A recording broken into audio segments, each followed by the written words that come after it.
नमस्कार।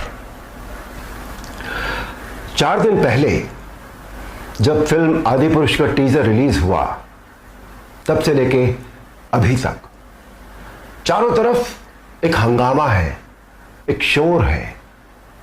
Film industry में, channels में, जर्नलिज्म में, एडवर्टाइजर्स में, संत समाज में, चारों तरफ एक शोर है। चारों तरफ डिबेट्स हो रही है, चारों तरफ भली बुरी बातें कही जा रही हैं। मेरे पास भी सैकड़ों फोन आए होंगे, सभी चैनल्स से फोन आए, जितने सभी जर्नलिस्ट हैं, बड़े बड़े जर्नलिस्ट, और सभी के फोन आए।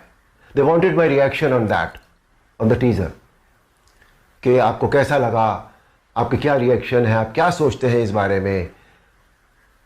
मैं आपको सच बताऊं, मैंने एक भी शब्द किसी से नहीं कहा, मैंने बात ही नहीं की उस विषय में। मैंने कहा नहीं, मुझे कुछ नहीं कहना है।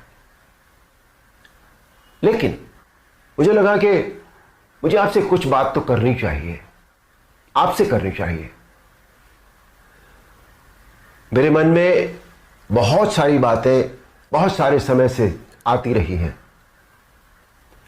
और इस हंगामे को लेकर, इस इशू को लेकर मुझे लगा कि शायद ये सही समय है जब मैं अपनी बातें आपके साथ शेयर कर सकूं। दोस्तों, ध्यान से सुनिएगा। रामायण, महाभारत, श्रीमद् भागवत जैसे जितने भी ग्रंथ हैं, शास्त्र हैं, यह हमारी सांस्कृतिक और धार्मिक धरोहर है। यह हमारी संस्कृति है, यह हमारी जड़ है। सारी मानव सभ्यता के लिए यह नींव के समान है, और न तो नींव को हिलाया जा सकता है और न ही जड़ को बदला जा सकता है। नींव या जड़ से किसी भी तरह का खिलवाड़ या किसी भी तरह की छेड़छाड़ बिल्कुल भी ठीक नहीं है। हमें इन शास्त्रों से संस्कार मिलते हैं, जीवन का आधार मिलता है। ये धरोहर ही हमें जीने की कला सिखाती है। हमारी संस्कृति विश्व की सबसे प्राचीन संस्कृति है। हमारी हर पीढ़ी इसे युगों युगों से आत्मसात करती आ रही है, जिसका सबसे बड़ा एग्जाम्पल है 2.5 साल पहले जब कोरोना आया था, तो कोरोना ने लोगों की धार्मिक भावनाओं को तब से लेकर आज तक और भी प्रबल कर दिया है। हमारी धार्मिक परंपराओं और मान्यताओं को और अधिक पुष्ट किया है इस महामारी ने। टीवी पर जब धारावाहिक रामायण प्रसारित हुई थी कोरोना के दौरान, तो रामायण ने एक विश्व रिकॉर्ड बनाया। आप सब जानते हैं, हम सब जानते हैं, यह एक बहुत बड़ा संकेत है हमारी मान्यताओं और परंपराओं की प्रामाणिकता का।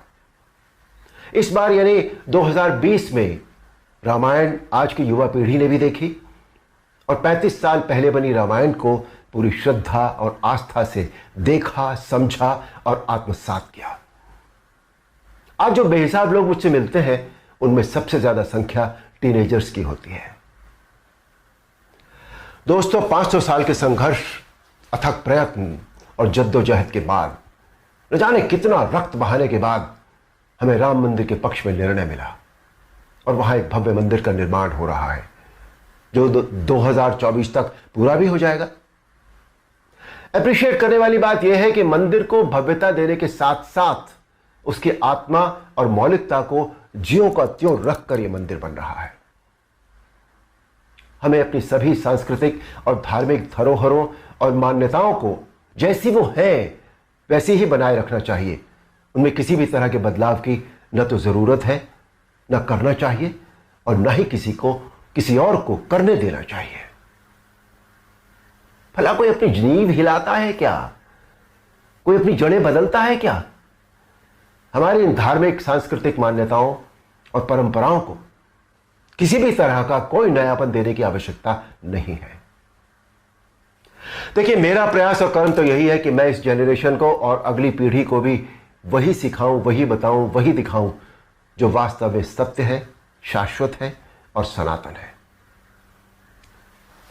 एक बात और सोचने वाली है, किसी और धर्म की परंपरा या मान्यता में जब किसी भी प्रकार का बदलाव या नयापन नहीं किया जाता, तो हमारी सनातन धर्म की मान्यताओं परंपराओं के साथ छेड़छाड़ आखिर क्यों? आजकल ये चलन सा बनता जा रहा है कि सनातन धर्म का मजाक बनाओ। देवी देवताओं के ऑब्जेक्शनेबल पोस्टर बनाओ, अभद्र भाषा में बोलता हुआ दिखाओ। आखिर किसने अधिकार दे दिया कि कोई हमारी धार्मिक आस्था से छेड़छाड़ करे या हमारी भावनाओं को ठेस पहुंचाए? कुछ फिल्म मेकर्स, कुछ राइटर्स, कुछ पेंटर्स, कुछ एक्टर्स, कुछ एडवर्टाइजर्स को इस बात का विशेष ध्यान रखना चाहिए कि वो क्रिएटिव लिबर्टी के नाम पर धर्म का मजाक न बनाए और न ही किसी की मान्यता या परंपरा को तोड़ मरोड़ कर प्रस्तुत करें। दोस्तों, ये किसी राजनीतिक पार्टी या धर्म के लिए नहीं, बल्कि पूरे देश के लिए एक स्वाभिमान बढ़ाने वाली बात है कि आज हमारे प्रधानमंत्री श्री नरेंद्र मोदी जी के नेतृत्व और कुशल मार्गदर्शन में देश के कोने कोने में सांस्कृतिक, धार्मिक और ऐतिहासिक धरोहरों को पुनः पहचान मिल रही है।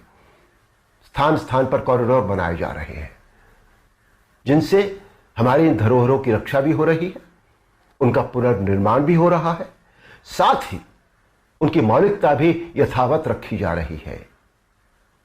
मोदी जी, ये देश सदैव आपका ऋणी रहेगा। मेरा अनुरोध है आप सबसे कि आप सब पूरी सक्रियता और जागरूकता के साथ अपनी अमूल्य सांस्कृतिक, धार्मिक मान्यताओं और धरोहरों को सहेज कर संभाले रखने का संकल्प करें और दूसरों को भी इसके लिए प्रेरित करें। धन्यवाद। नमस्कार।